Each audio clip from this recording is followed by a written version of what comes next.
அடுத்தது வேலையாட்கள், மிதுன ராசி இருக்கிற வேலையாட்களுக்கு எப்படி சார் இருக்கும்?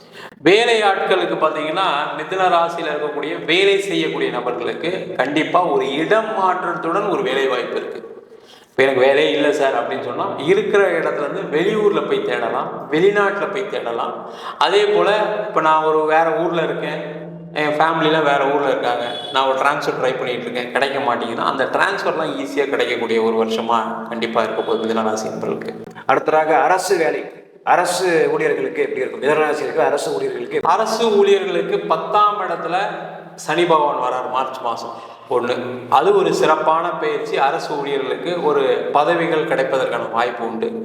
அதே நேரத்தில் குருவும் அந்த ராசியில் பயணிக்கும் போது பார்த்திங்கன்னா தேவையில்லாத அலிகேஷன்ஸில் மாட்டக்கூடிய ஒரு சூழ்நிலையும் அரசாங்க உத்தியோகம் செய்யக்கூடிய நபர்களுக்கு வரும்.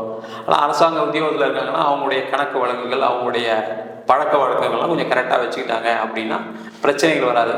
தேவையில்லாத உங்கள் மேலே ஒரு ஃபோர்ஜரி கேஸ் அந்த மாதிரிலாம் வரதுக்கான சான்சஸ்லாம் இருக்குது. கொஞ்சம் கேர்ஃபுல்லாக இருக்கும்.